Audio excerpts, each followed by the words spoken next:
Nuevamente, buenas tardes a todos y todas.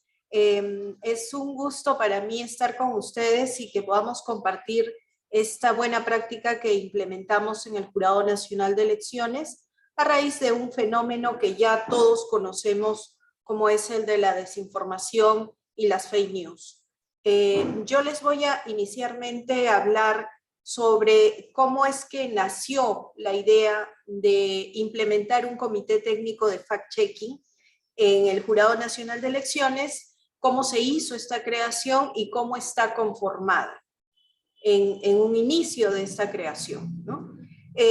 Bueno, efectivamente, como ustedes saben, el Jurado Nacional de Elecciones en el proceso electoral, principalmente en la segunda vuelta del proceso electoral de las elecciones generales del 2021, sufrió una serie de ataques muy fuertes porque se empezó a generar una versión de fraude electoral, ¿no? Y no solamente se atacó al propio proceso electoral, sino que además se atacaron a los organismos electorales, a los titulares de los organismos electorales, y esto provocó que se dieran o circularan y se viralizaran diversos mensajes relacionados con el proceso electoral, pero de una manera desinformadora, es decir, con noticias falsas que hablaban sobre un supuesto fraude y que hablaban de determinados temas que no eran exactos, que no eran correctos y que eran más bien para abonar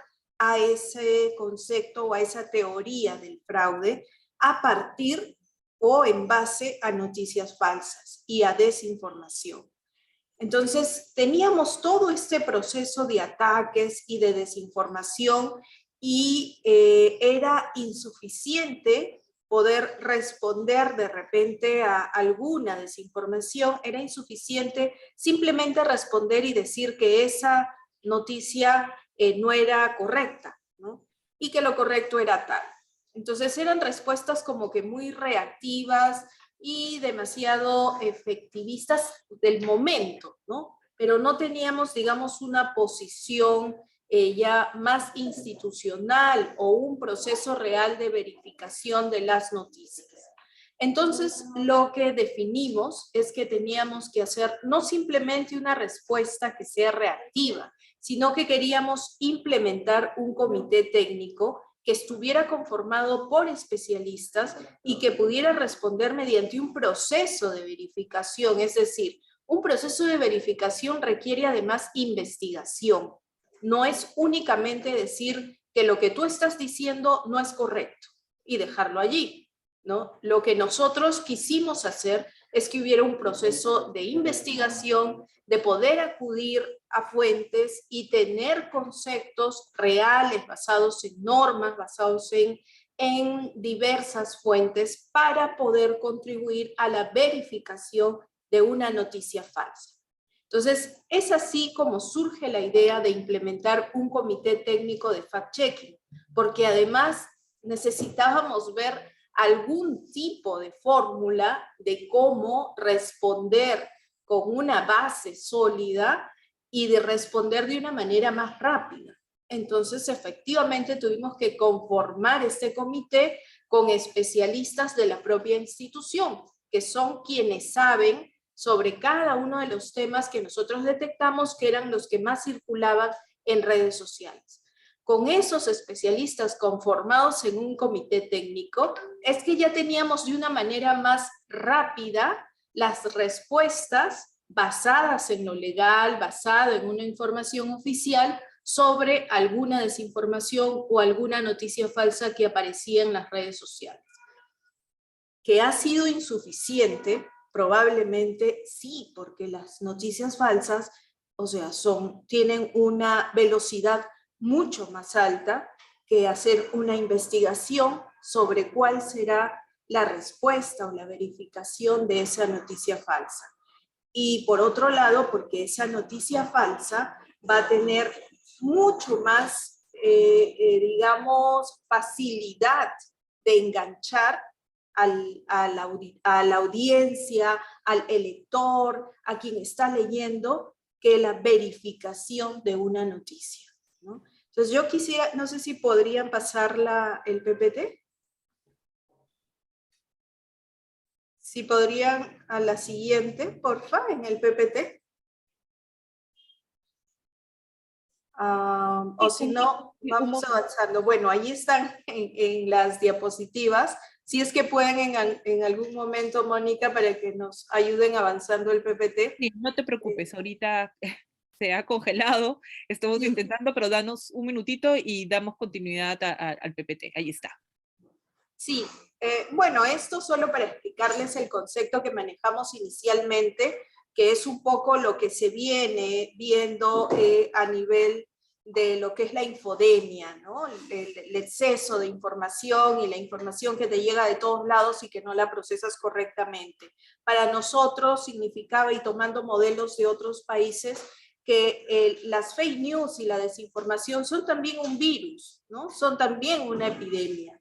Y es un virus al que tenemos que combatir. Entonces el mensaje fue un poco también eso, no transmitas fakes, ¿no? Y empezamos específicamente con una campaña de información, de sensibilización de lo que significa compartir el fake news, es decir, ir transmitiendo, igual que un virus, igual que en una pandemia, ir transmitiendo la desinformación y las noticias falsas. Si podemos pasar a la siguiente, por favor.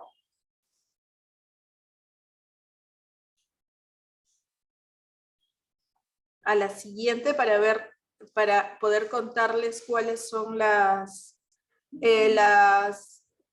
personas o los especialistas que conforman el comité técnico del fact-checking.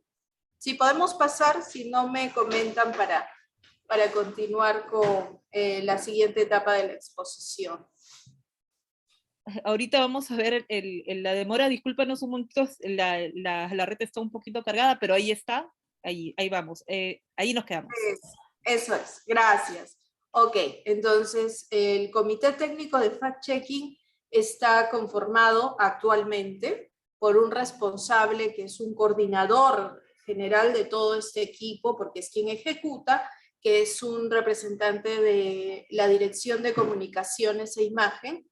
Hay un representante de la Secretaría General, otro del Gabinete de Asesores, otro de la Dirección de Fiscalización, otro de la Dirección de Educación y otro de la Dirección del Registro de Organizaciones Políticas. Digamos que son estos los temas que frecuentemente encontramos más con informaciones falsas, ¿no? Respecto a estos temas. Entonces, tener el comité de fact-checking nos facilita precisamente que podamos trabajar directamente con ellos y podamos acceder directamente a la verificación de esa falsa información. Si podemos pasar al siguiente.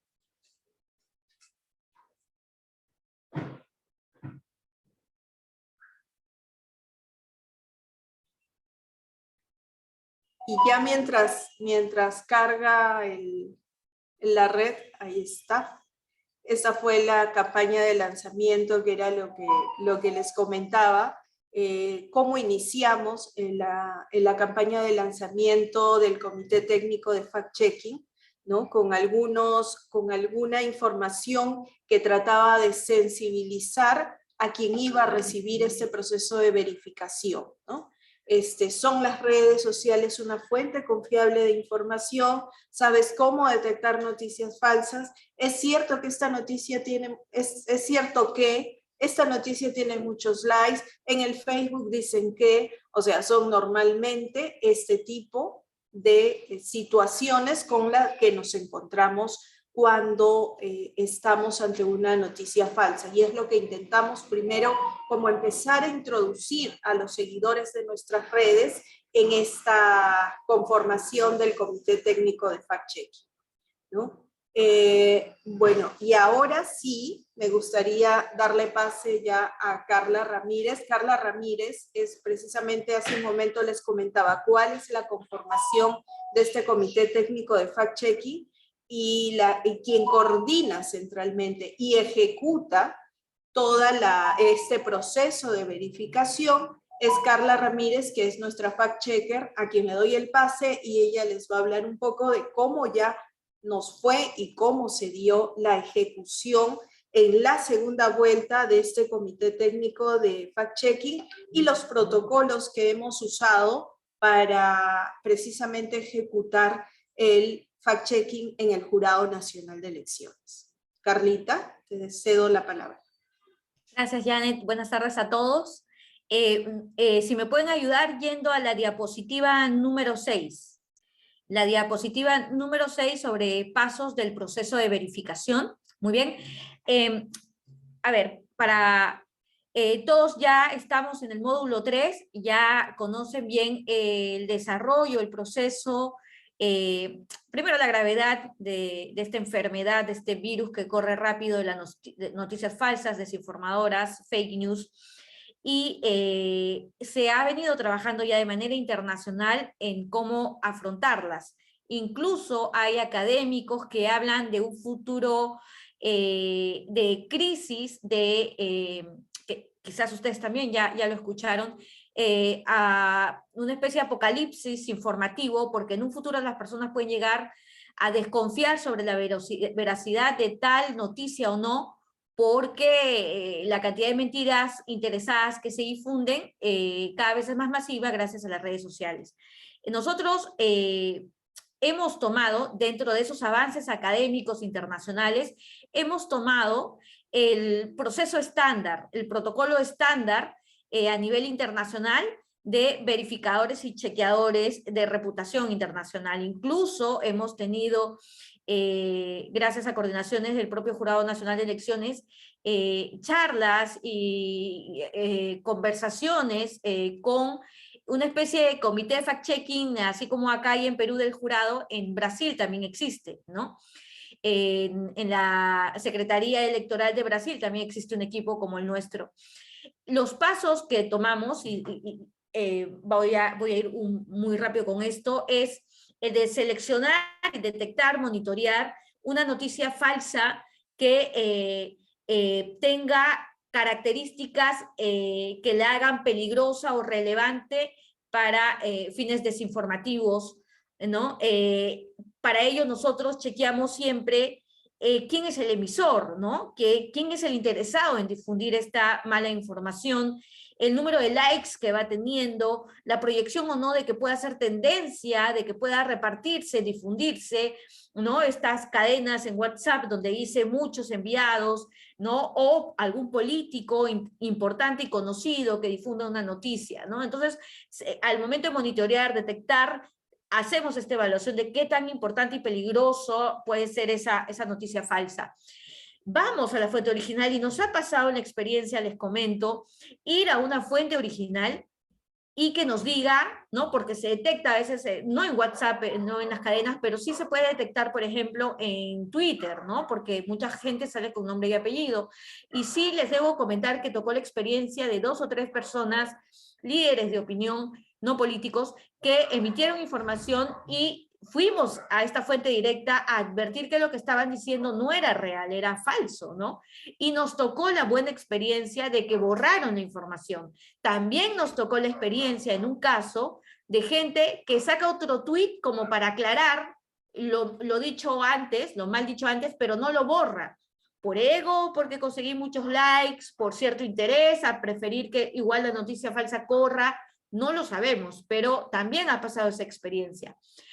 Cuando no podemos llegar a la fuente original porque no se identifica, a pesar de lo potencial de su información o que está siendo muy difundida, vamos, si no podemos con la original, vamos a las fuentes oficiales para decir qué pasó ahí, qué de real hay en esta información, que pueden ser fuentes externas, ¿no? O dentro del propio jurado, ¿no?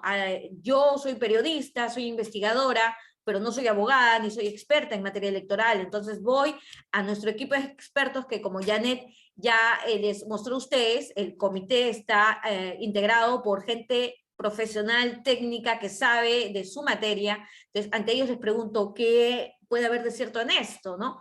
Y me precisan con datos puntuales la información real, ¿no? Es importante ubicar el contexto, ¿no? El interés de esa información y al momento de explicar, contextualizar, no solamente dar datos al aire, sino también contextualizar, explicar los detalles que den sentido a tal información. A ver, ¿cómo aterrizo esto en idea concreta? Se dijo, estuvimos en una charla, estuvimos transmitiendo el jurado, ustedes recordarán, cuando se chequeaban las impugnaciones, ¿no? Y salió una imagen de una actriz hablando, ¿no? Entonces las personas que monitoreaban esto, como recuerdo algunos procesos judiciales que se hacían en vivo y que todo el mundo estaba pegado a mirar, entonces, también algunas personas están muy pegadas a las audiencias del jurado, y por ahí alguien tomó una foto y dijo que se había contratado a esta actriz para ver el tema de las audiencias, lo cual era totalmente falso. Se consultó dentro del mismo comité a la representante del área que veía el tema educacional y comentó que ella había salido como parte de una campaña del año pasado, o sea, no tenía nada que ver con las audiencias, no tenía nada que ver con el actual proceso electoral, es más, lo hizo gratis, ¿no? Entonces, era dar la noticia de que es falso, que ella no está trabajando no está siendo pagada ni trabajando en la actual campaña electoral 2021, y que, dar el contexto, ella sí colaboró para un tema de lucha contra el acoso sexual el año anterior y gratis, ¿no? Dar contexto para que la gente entienda, ¿y por qué? ¿Y qué hace ella ahí? ¿Qué hace su imagen ahí? ¿A cuenta de qué? ¿No? Y una vez, miren que ya vamos varios pasos dados, una vez evaluada la información, analizada, consultada con las fuentes, se determina si es que debe ser catalogada esta información con una etiqueta de falso total, o si es verdadero, esa información es cierta, esa que está circulando es verdadera, o es engañosa, es decir, eso es verdad en este punto, pero esto no es cierto, o sea, cuidado, no tanto, ¿no? Una vez puestas las etiquetas, se difunde a través de todas las plataformas del Jurado Nacional de Elecciones, y hemos tenido, por la relevancia de la información que brindamos, hemos tenido buenos rebotes también y réplicas en los medios de comunicación. Es importante para nosotros seguir ciertos parámetros. Se dice que el proceso de verificación de fact-checking es una especie de nuevo género periodístico. ¿Por qué se dice esto? Porque por los pasos que he contado que se dan, y porque siguen de manera estricta ciertos pasos fundamentales de investigación, como por ejemplo consultar al menos a tres fuentes distintas antes de nosotros emitir una sentencia. Esto es una metodología que se usó, por ejemplo, en el caso Watergate, conocido históricamente del escándalo Watergate en Estados Unidos, porque eso nos sirve, nos ayuda a tener distintos puntos de vista de distintas áreas, y una vez que distintas personas de distinto color, estas tres distintas fuentes nos confirman y la sentencia que tenemos la tranquilidad de la certeza, porque no podemos desmentir una mentira y nosotros difundir otra mentira, o nosotros difundir un engañoso. Hay que ser exactos con la información, ¿no? Vamos a la siguiente diapositiva, la número 7, por favor. Que es lucir rápidamente, mostrarles rápidamente el sello que tenemos, que hemos usado. Hay otros sistemas o chequeadores, verificadores internacionales que tienen también otras etiquetas, más etiquetas, ¿no? En procesos un poco más complejos, pero nosotros para esta contienda electoral decidimos ser puntuales e iniciar puntuales con esto: verdadero, engañoso, falso. La siguiente diapositiva nos puede dar idea de más o menos algunas de las verificaciones que realizamos, ¿no? La diapositiva número 8 tiene, por ejemplo, la semana del 24 al 27 de mayo, mucho calor electoral en la segunda vuelta. Se había difundido a través de estos mensajes masivos de WhatsApp que el Jurado Nacional de Elecciones había cambiado los lugares de votación, los centros de votación. Les voy contando mientras que me ayudan a pasar a la diapositiva número 8. Así es.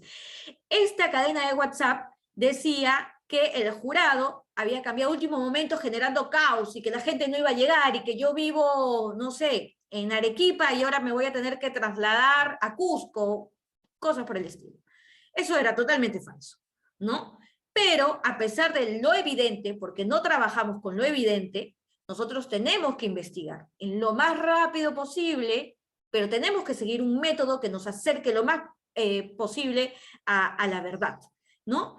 Y hablamos, en este caso, por ejemplo, con nuestros colegas de OMPE y precisamos la siguiente información. Primero y principal, que el jurado no cambia los locales, porque no es función del jurado determinar los locales, sino el tema de la distribución es un tema de la OMPE. Punto 2, ¿no? La OMPE aclara, estamos en la 8, muy bien, la OMPE aclara que sí hubo un pequeño cambio, pero que significaba el 0,5% del total de locales. ¿Por qué? Porque el Perú es un país profundo, grande y diverso, y había un local donde pudo haber caído la lluvia, destrozado el local, la persona que alquiló al jurado ya no le quiere alquilar, ya le quita el local, ¿no? Pero esto significaba el 0,5% de todos los locales a nivel nacional. Entonces eso, por todos lados, era una noticia falsa. Vamos con la diapositiva número 9 como otro de los ejemplos que dijeron, se difundió a través también de WhatsApp, ¿no? Que fue una gran pesadilla en la segunda vuelta electoral, que estaba prohibido, me empezaron a meter miedo, ¿no? Está prohibido ir con cierto color a votar, ¿no? Hecho que era totalmente falso. En un país democrático como el nuestro, está prohibido, o sea, no hay forma de que el jurado además determine tal puedes votar con tal color, perdón, no se puede votar con tal color, no vayas con tal polo de tal color, no, eso no es posible. Entonces, parece obvio, pero igual hay que aterrizar esto en materia legal, hay que aterrizar esto con datos concretos, se consultó a las fuentes y vamos con la noticia, con el chequeo, ¿no? Y determinamos explicarle a las personas primero que eso era engañoso, ¿en qué sentido? Engañoso, ¿en qué sentido? Primero, que las personas tienen todo derecho para acudir a los locales con total libertad respecto a los colores y diseños de su vestimenta. En ese sentido, digamos, o sea, es falso. Pero ahí hay un temita, por eso determinamos al final que era engañoso, hay un temita que hay que acotar. Y es que la Ley Orgánica de Elecciones dispone la prohibición de toda clase de propaganda política y restringe a los electores a hacer uso de banderas, divisas u otros distintivos como logos o símbolos partidarios desde 24 horas antes y hasta un día después de la elección. Es decir, hay obviamente, si es que mi partido político tiene como símbolo el color púrpura, con una estrella dorada, no puedo ir con mi polo púrpura y estrella dorada, porque es un signo distintivo del partido, ¿no? O sea, hay piano, como dicen, ¿no? Entonces, en ese sentido, esta cadena de WhatsApp era definitivamente engañosa. Ya como último ejemplo, ¿no? La semana picante, el 24 al 27 de mayo, segunda vuelta electoral, ¿no? También se dijo que el Jurado Nacional de Elecciones había presentado de manera caprichosa para favorecer a un partido, durante el debate técnico, había presentado a los miembros del equipo técnico de los partidos con cierto favorecimiento, que a unos le había dicho que era, no sé, ingeniero, abogado, y a los otros no les dijo nada, los presentó en seco. Entonces ahí nosotros aclaramos que el jurado no había determinado la manera en que se presentaban. Quienes habían determinado la manera en que se presentaban los miembros del comité técnico en el debate eran los propios partidos, además a través de un correo electrónico, y uno con Word, otro con Excel, o sea, así de exquisitos en la información para que la gente comprenda que el jurado no tenía que ver con cómo salieron, sino cada partido determinó. Vamos al punto 3 de la diapositiva, 2 diapositivas adelante, por favor. 2 diapositivas adelante, para conversar sobre el impacto de las publicaciones del Jurado Nacional de Elecciones, del Comité Técnico. 2 diapositivas adelante. El impacto fue importante. Esto que estamos viendo ahorita fue lo del Comité Técnico, el desmentido, ¿no? El punto 3 que quiero comentarles sobre esta lucha que se hizo contra la desinformación y fake news, es que en esas semanas se logró un impacto interesante de 10 millones de visualizaciones, 10 millones de visualizaciones de las publicaciones que se hicieron desde el comité, ¿no? Que tenían que ver con desmentidos, con las etiquetas de engañoso, hubo, recuerdo, uno de verdad, y también publicaciones de campañas, porque nos interesaba mucho contarle a la gente cómo ellos mismos podían detectar que algo sonaba a falso, ¿no? A mentira, ¿no? Tener cuidado con esas cuentas raras donde no aparece una persona que se identifica, ¿no? El alcance de las publicaciones fue interesante en todas las plataformas, estuvo en Twitter, en Facebook y en Instagram. Vamos al siguiente PPT como ejemplo de un rebote, ¿no? De los diarios que hubo en las noticias que difundimos, ¿no? El diario Gestión en este ejemplo citó la etiqueta de falso que le dimos a la noticia que se había difundido respecto a que la ampliación del plazo para la solicitud de nulidades había tenido vigencia legal, ¿no? Entonces nosotros consultamos dentro del comité y como no se había publicado esa decisión, sino que se publicó al mismo tiempo que, en el mismo segundo que el retroceso de esa decisión, entonces no había tenido vida, no había nacido legalmente hablando, ¿no? Entonces ese desmentido fue interesante en su momento, fue, por ejemplo, rebotado por el diario Gestión. Vamos al siguiente PPT para contarles, además, que tan interesante fue esta experiencia que, por ejemplo, tuvimos para el día caliente de la segunda vuelta electoral una alianza con un verificador muy importante que surgió también para esta elección, que es la red de medios Amayuya. Interesante era porque Amayuya tiene muchos aliados a nivel nacional, radios en provincias muy lejanas del Perú, y a nivel nacional tenía como aliados a varias plataformas de investigación periodística con cierto prestigio por ser de investigación pura y dura, ¿no?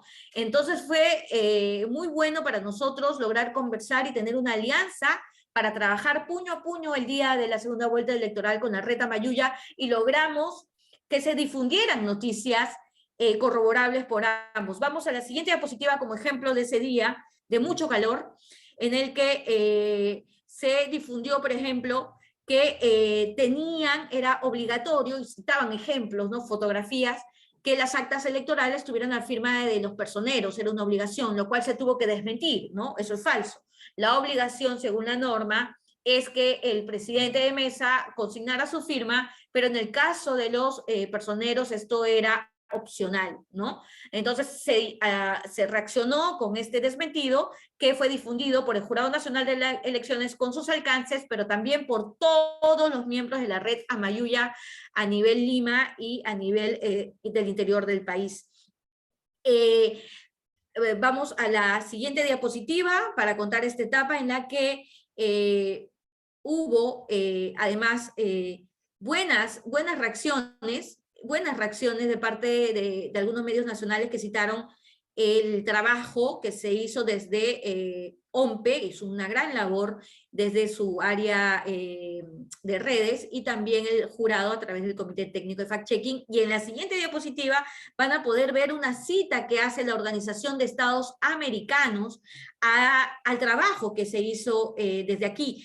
La misión de observadores de la OEA destacó, ¿no?, que el Jurado Nacional de Elecciones formara para esta contienda un comité con el propósito de contrarrestar la desinformación y detectar las noticias falsas en redes sociales. No solamente la misión de la OEA, sino que también, si vamos a la siguiente diapositiva, vamos a ver que la UNESCO emitió un informe en el que se destacó la labor del Jurado Nacional de Elecciones, porque puede ser muy polémico, porque dicen cómo el jurado, que es una entidad, vamos a decir, pública, ¿no? Pero aquí hay que recordar que el jurado es una entidad que puede ser pública, pero muy técnica y legal, ¿no? No hay apasionamientos, al contrario, es lo más contrario al apasionamiento político, no hay contienda política, no es un debate político, sino acá es solo cerebros basándose en lo más pegado a la norma y a la ley, a ejecutar las leyes. El jurado tampoco hace leyes, el jurado tiene que velar por cumplir las leyes. Entonces, en ese sentido, que el jurado implementara un comité de verificar si tal información está o no pegada a la ley electoral, ha sido destacado, ¿no?, por la misión de observadores OEA y este informe de la UNESCO. Doy ahora pase a Janet, porque vamos a la siguiente etapa de toda esta historia, porque se puede decir que acabó las elecciones, acabó el problema. ¿Acaso ya no va a haber más desinformación en las elecciones regionales del 2022? Todo va a ser paz y amor, vamos a ser honestos y sinceros con lo que decimos. ¿Podemos aspirar a eso o hay que cuidarnos, hay que prevenirnos? Es la etapa que le doy pase a mi querida Janet. Gracias, Carla. Bueno, ya tú has contado muchísimo todo este proceso de ejecución, lo difícil que ha sido, hablando un poco también de lo que significa esta desinformación, ¿no? El impacto de lo que es la desinformación. Y yo creo que debemos detenernos allí un poquito, ¿no? Porque efectivamente tenemos que empezar a analizar lo que significa en los procesos electorales, en un proceso electoral, en una campaña electoral, que es un proceso además democrático. O sea, nuestra democracia se basa principalmente en los procesos electorales, de elecciones y de recambio de autoridades. Entonces, ¿cómo es que está afectando esto a las instituciones electorales, a la institucionalidad de un país, que es la base de cualquier democracia, y cómo está afectando nuestra propia democracia, ¿no? Pero más allá de ello, y ya ahora conversando, les explico toda esta introducción, porque a ello quiero llegar de cuál es la siguiente fase que queremos ya coordinar para el siguiente año, para el 2022 y para las elecciones regionales y municipales del 2022. ¿Por qué? Porque precisamente en la indagación y en la investigación de lo que significa el trabajo de fact-checking y de lucha contra la desinformación, nos dimos cuenta, indagando con nuestros pares de otros países, que este proceso de desinformación, esta campaña muy polarizada que hemos vivido en este año 2021 en las elecciones generales, no solamente lo hemos pasado aquí, sino que se pasaron en otros países. El presidente del Jurado Nacional de Elecciones acudió a un evento internacional, primero en Ecuador, donde estuvieron también las autoridades electorales de otros países como México, Brasil, posteriormente Uniore, que es la organización que agrupa a una serie de organismos electorales y de especialistas electorales, también hizo otro evento internacional en el cual además se suscribió un acta de acuerdos, de 11 acuerdos, donde se hablaba también de esta lucha contra la desinformación. ¿Por qué? Porque si empezamos a notar, ya está empezando a existir un patrón en diversos países de América Latina e incluso podemos hablar de Estados Unidos, donde todo esto de alguna manera se hizo mucho más evidente porque la política pues norteamericana es mucho más influyente en todo sentido a nivel de la región y a nivel del continente americano, ¿no? Pero efectivamente lo que descubrimos es que está pasando esto en todos los países y que esto ya se está convirtiendo en un patrón de ataque con casi, es decir, si empezamos a mirar, y yo me quedé sorprendida en algún momento cuando empecé a revisar los fact-checking que se hacían en otros países, y era muy curioso porque eran algunas cosas menudas, eran casi lo mismo, ¿no? Lo que vi en México, lo que vi en Brasil, eran algunas cosas que se asemejaban muchísimo a las noticias falsas de nuestro proceso electoral, pero que ellos ya las habían vivido. Entonces, estamos ante una campaña ya a nivel regional, a nivel del continente, donde se pretende deslegitimar los procesos electorales, lo cual quiere decir que esto puede afectar las democracias de América Latina. Entonces, tenemos que observar con mucho detenimiento y con preocupación esta situación que estamos afrontando no solo en el Perú, sino a nivel regional. Es por eso que ya conociendo toda esta coyuntura y contexto internacional y nacional, es que nosotros estamos ya diseñando una estrategia distinta, complementaria más bien diría, sobre el fact-checking que realizamos y el Comité Técnico de Fact-Checking y el trabajo que vamos a realizar. Si Dios quiere y si el presupuesto lo permite, porque las instituciones públicas siempre dependemos de ello, queremos conformar un equipo de fact-checking mucho más multidisciplinario. Es decir, que a este comité técnico de fact-checking se puede incorporar un especialista en análisis de datos, un ingeniero de sistemas que tenga una especialización en revisar herramientas tecnológicas para analizar las redes sociales y la conducta común que tienen algunas cuentas o miles de cuentas que se juntan para generar tendencias falsas. Entonces, estamos en ese proceso de ver si el próximo año podemos conformar o reforzar nuestro equipo con especialistas que hagan este tipo de funciones también.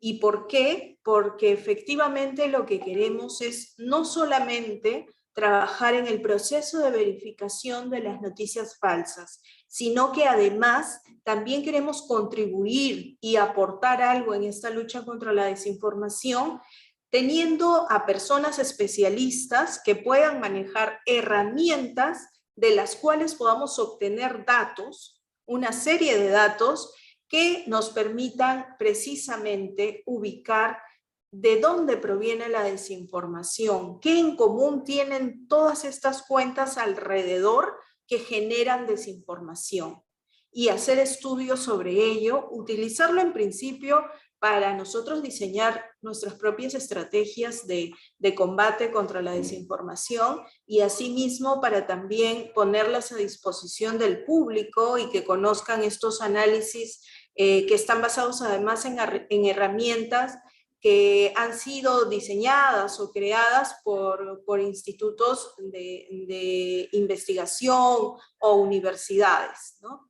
Entonces, efectivamente, esa es una de las cosas que estamos planificando hacer, además también de empezar a comprometer a las propias empresas de redes sociales, ¿no? Que ellos puedan tener un compromiso también con esta lucha contra la desinformación, contra las fake news y ya contra lo que empezamos a ver mucho más constante en lo que es el Comité Técnico de Fact-Checking, que es lo que hemos podido ver, que ya no solamente es solo la desinformación, ya no solamente es solo la noticia falsa, sino que además por momentos muy ásperos de los procesos electorales, vemos también difamación, vemos también injuria, vemos también amenazas directas.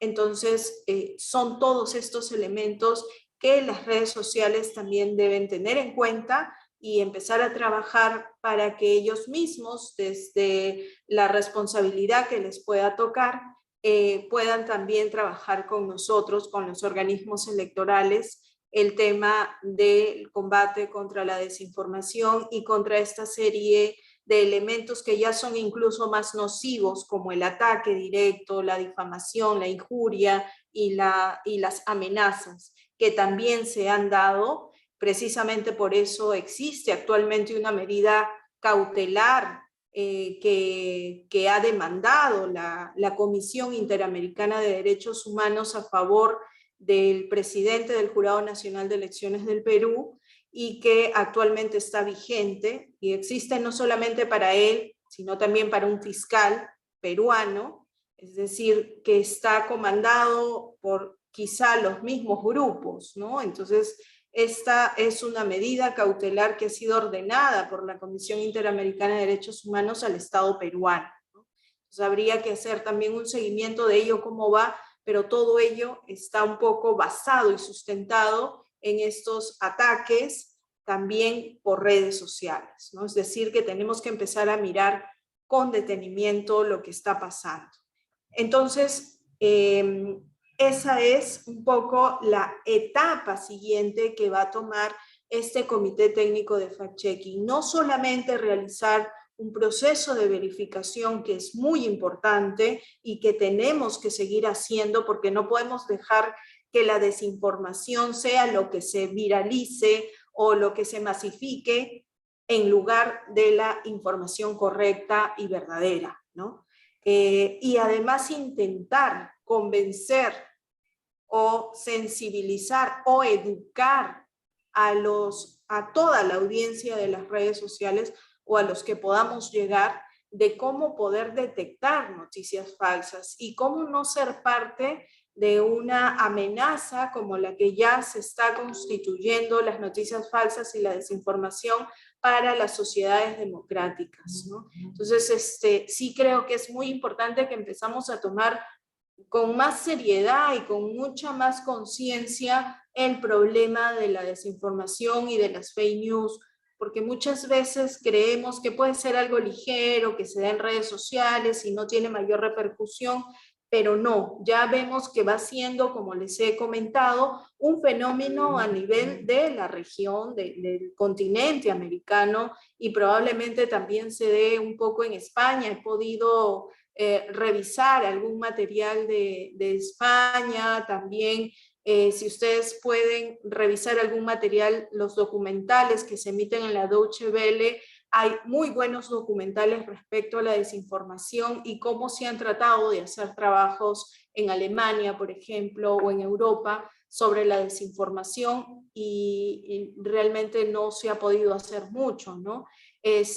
Finalmente, cuando muchos comunicadores nos reunimos y hablamos sobre el tema de las noticias falsas, a veces hay como un análisis o una conclusión un poco pesimista, y que es que el fact-checking no soluciona el problema. Pero creemos definitivamente que es mejor pensar que se hace muy poco con el fact-checking a no hacer nada. Entonces, tenemos que empezar a hacer y a contagiar, o sea, nosotros creemos que otras instituciones del Estado debieran también empezar a hacer fact-checking y podamos empezar a tener un mayor cuidado con la información que compartimos y con la información que publicamos, ¿no? Sin ningún otro sustento que nuestra propia emoción, ¿no? Y el querer compartir una noticia o una información que nos conviene o alienta nuestras convicciones. Entonces, eso es un poco el trabajo que venimos haciendo a partir del Comité Técnico de Fact-Checking, y realmente estamos muy interesados, más allá del propio trabajo institucional, que obviamente es nuestra principal motivación, también por contribuir un poco en lo que es esta lucha contra la desinformación a nivel por lo menos del Perú. Eso es lo que nosotros queremos hacer. Y bueno, si tuvieran preguntas, nosotras encantadas. La verdad es que estamos muy emocionadas. Bueno, ahí como verán en la pantalla, hemos tenido también nosotros una serie de actividades académicas relacionadas a lo que es la desinformación en procesos electorales, a lo que son las fake news. Entonces venimos haciendo realmente un trabajo muy enfocado en el tema de la desinformación y las fake news, porque creemos que es un tema serio que debemos tratar desde todas las instituciones, ¿no? Y desde las organizaciones de la sociedad civil también. Gracias a todos por su atención, a todas y a todos, y si tuvieran alguna pregunta, aquí estamos con Carla felices de responderles. Muchas gracias, Janet, muchas gracias, Carla, por su presentación. Creo que ha sido bastante importante y con mucho detalle, un poco contando el trabajo que ha venido realizando el Comité de Fact-Checking de Jurado Nacional de Elecciones como una buena práctica, creo que es importante, y es importante justamente en nuestro sistema democrático, ¿no? Entonces, es relevante que las organizaciones políticas que participan el día de hoy de este módulo tengan conocimiento no solamente de esta herramienta, si se quiere, sino también que puedan ser parte activamente, contribuyendo justamente a la información real, verdadera, y que también se apunte a que ayuden un poco a verificar las noticias para una mejor y mayor difusión, no solamente de quienes son parte de nuestras organizaciones políticas, sino también en la ciudadanía en general, ¿no? Entonces, en esa medida, tenemos una consulta de uno de los participantes, Juan Millones, y él menciona, durante el proceso electoral, los integrantes del fact-checking pueden adelantar opinión de un proceso electoral que se encuentre en trámite o por resolver. Esto debido a que puede estar vulnerando el principio de independencia de la judicatura electoral o el derecho de las partes. Sí, Carla, de ahí si quieres me complementas, pero en verdad no podría haber un adelanto de opinión en el trabajo que realiza el Comité Técnico de Fact-Checking, porque lo que hace el Comité Técnico de Fact-Checking es verificar alguna información que pueda ser errada, falsa o engañosa, ¿no? Entonces, lo que hace el Comité Técnico de Fact-Checking es acudir a las fuentes oficiales y de acuerdo a un sustento normativo que está en todo el marco legal que tienen los procesos electorales, como la ley de organizaciones políticas, la ley del Jurado Nacional de Elecciones, la ley de elecciones regionales y municipales. Entonces, en base a las leyes existentes, a todo el marco legal vigente, no se responde en realidad, sino se hace la verificación y se precisa la información que puede ser falsa o puede ser engañosa, ¿no? Eso es lo que se hace, pero no podría haber en ningún sentido un adelanto de opinión, porque lo que se hace es una verificación en base a la ley, a lo que existe. No hace el Comité de Fact-Checking interpretaciones, sino directamente lo que hace es verificar con los especialistas del propio Jurado Nacional de Elecciones o incluso con fuentes alternas, que pueden ser otras instituciones, tanto del sistema electoral como instituciones externas del Estado, para poder verificar dentro del marco legal la precisión de una información falsa. No sé si puede haber adelanto de opinión a algo que es falso. No sé, Carla, si quisieras complementar con algo más o contar alguna experiencia en todo caso. Sí, es una pregunta muy interesante, es una pregunta que se comprende, ¿no? Que se comprende porque también nosotros sí somos muy honestos y transparentes en decir que también podemos tener dilemas respecto a siempre ceñirnos al marco legal para no entrar en polémica, porque como dijimos, debemos ser lo más apolíticos posibles, ¿no? Entonces, no podemos hablar con un ton de perjudicar a un color político, pero tampoco deberíamos callar para, porque así favorecemos a un color político. Lo que nosotros hacemos es una especie de matemáticas de la información. 1 más 1, 2. Esto se dice, esto está en la ley, es verdadero, falso o engañoso. Entonces, en ese sentido, no podemos decir que adelantamos porque no estamos siendo futuristas respecto a una idea, sino estamos con un antecedente en el presente que nos está diciendo que 1 más 2 es 5. Entonces, con esto, en el presente, el 1 más 2 es 5, y nosotros tenemos en la norma que no, 1 más 2 es 3, tenemos que decir que 1 más 2 es 3, porque si no también eso sería caer en el juego de la desinformación. En ese sentido no adelantamos opinión. Si es que hay alguna cuestión polémica, Si es que hay una cuestión de que no, pero si en tal acta está borrosa la firma del presidente de mesa o no coincide con lo de la RENIEC, con su registro en RENIEC, por ejemplo, ¿no? Hay cosas sobre las que nosotros en ese sentido no podríamos adelantarnos porque decimos sí, o sea, eso implica una pericia, ¿no? Eso sería adelantar al perito, ¿no? Eso implica que se tiene que analizar, ver si el señor o no, su firma o no, tiene que pasar eso por una cuestión judicial en todo caso, si es que se pide, ahí sí sería adelantarnos, ¿no?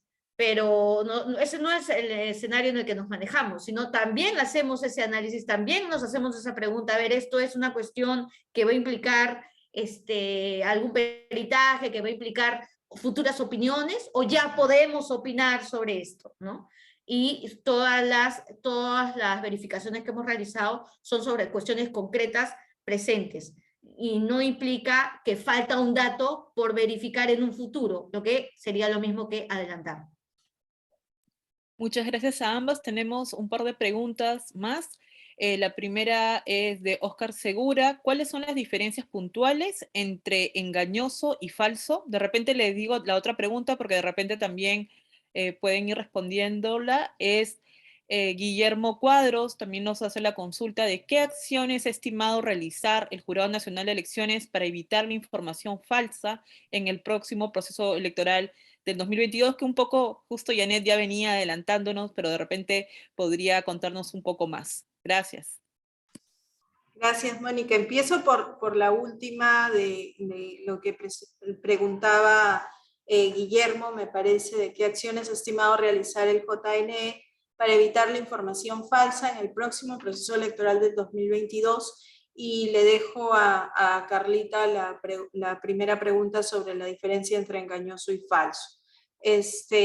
Bueno, ya como un poco lo he venido comentando, sí queremos hacer un poco más que solamente una verificación o un proceso de verificación de las noticias falsas, sino que queremos empezar ya a analizar puntualmente con herramientas que ya existen, herramientas tecnológicas que ya existen, cómo poder aportar tanto para nosotros mismos como para la ciudadanía y que puedan empezar a ver cuál es ese análisis, esa data que arrojan las herramientas con análisis precisos, con datos precisos, para que puedan formarse su propia opinión, ¿no? Los ciudadanos puedan formarse su propia opinión, que es desde dónde se origina la desinformación o qué grupos son los que originan la desinformación.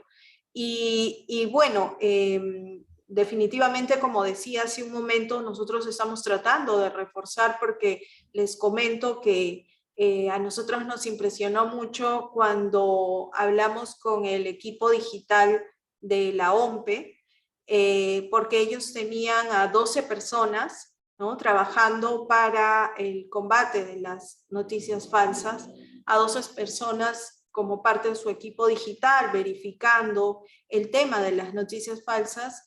Y luego nos enteramos que en México, por ejemplo, también conformaron un super equipo que tenía cerca de 100 personas monitoreando las elecciones. Claro, teniendo en cuenta que México es enorme, ¿no? Tiene una población muchísimo mayor que la nuestra, pero nosotros, digamos, los que estamos encargados directamente de ver el tema de fact-checking, más allá de los especialistas, que ellos no es que ejecutan las acciones para el fact-checking, sino son las fuentes oficiales que nos dan la información, pero el equipo del Jurado Nacional de Elecciones para toda esa segunda vuelta fue de 3 personas.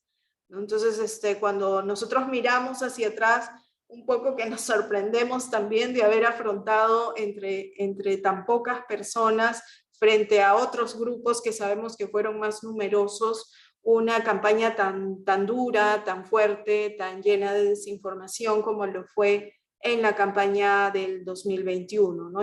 Este proceso electoral del 2021, y por eso es que queremos reforzar un poco y más allá de hacer únicamente el proceso de verificación, queremos también empezar a detectar cómo es que se origina la desinformación y empezar un poco a instruir o a dar un poco de mayor conocimiento a la ciudadanía y al electorado sobre lo que son las noticias falsas, cómo detectarlas, cómo no ser parte de ello.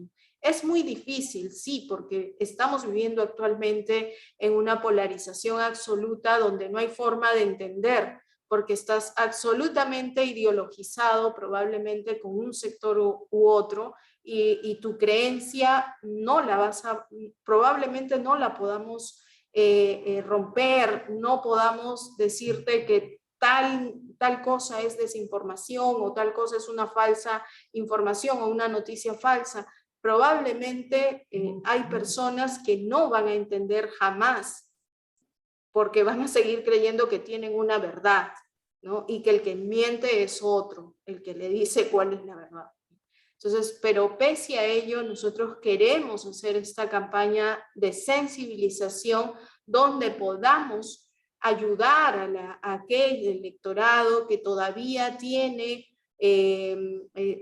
esta particularidad de mirar las cosas con mayor visión, que tiene un sentido de criterio quizás más amplio, que no solamente está pensando en un solo sentido sin mirar más allá, sino que le podemos explicar cuál es una noticia falsa, cuáles son las características de esa noticia falsa, cómo detectar una noticia falsa y cómo poder discernir y no viralizar una noticia falsa ni compartirla, ¿no? Entonces, es un poco el trabajo que queremos hacer de empezar a informar sobre todo lo que significan las noticias falsas y la desinformación, y además empezar a también hacer un trabajo un poco más de análisis y de investigación, ¿no? De análisis de datos, incluso utilizando las herramientas que existen, que ya actualmente existen, pero hay que empezar a utilizarlas y analizar la data que este tipo de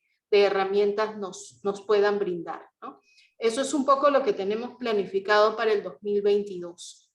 Y Carla, te dejo la respuesta. Preguntaban la diferencia entre falso y engañoso.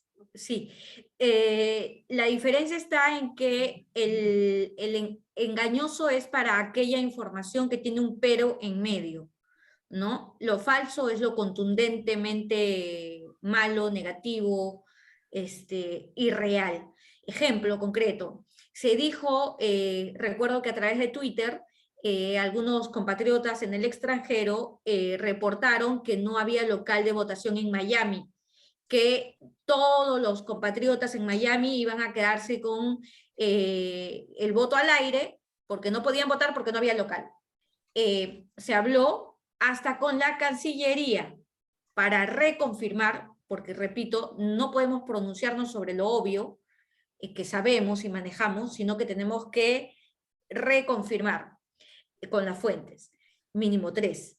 Y consultamos con OMPE, que es coordinador también a nivel internacional, coordinamos con Cancillería, y todos nos dijeron, nos confirmaron que esa información era total y absolutamente falsa, que ya se tenía incluso alquilado el local donde se iba a votar en Miami, que incluso el tema del catering, de lo que se le iba a dar a las personas que iban a trabajar, digamos, a estar en las mesas allá, ya estaba todo eso separado con tiempo. Entonces esa información era contundentemente falsa, mentira.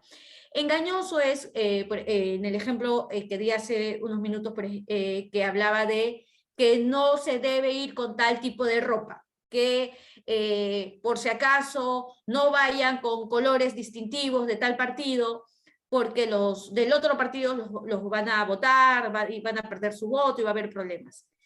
Eso es, ahí uno tiene que decir, hay libertad para ir con los colores que uno desee de ropa, pero, ahí viene el pero ojo, que la ley dice que distintivos, símbolos partidarios están prohibidos 24 horas antes y hasta un día después. Hay un pero en medio. Y ese pero es lo que hace que esto se valore como engañoso. Esto no lo decido yo sola, además, sino todos los miembros de mi comité. Se fueron todos. Quienes evaluamos y conversamos sobre la sentencia que se da y determinamos de que no, definitivamente esto es engañoso, ¿no? Porque tenemos dos confrontaciones de realidad. esto es falso, sí se puede ir con todos los colores y tenemos la libertad, pero ojo, no te puedes pues ir con el símbolo, con ese tipo de ropa que tiene símbolos, ¿no? De un partido. Entonces ahí es engañoso. Otro ejemplo que también, con el tema que dijeron que el jurado se había puesto la camiseta de un partido porque durante el debate de los comités técnicos unos habían salido con los cargos académicos, ¿no? Con los grados académicos y los otros no, ¿no? Entonces, ahí nosotros tenemos que decir, sí, es verdad, salieron distintos, es verdad, salieron diferentes, pero, lo importante ahí, el pero, por eso se determina engañoso, pero ellos eligieron cómo salir, porque a ambos representantes se les pidió que pusieran en blanco y negro cómo querían que aparecieran sus personajes.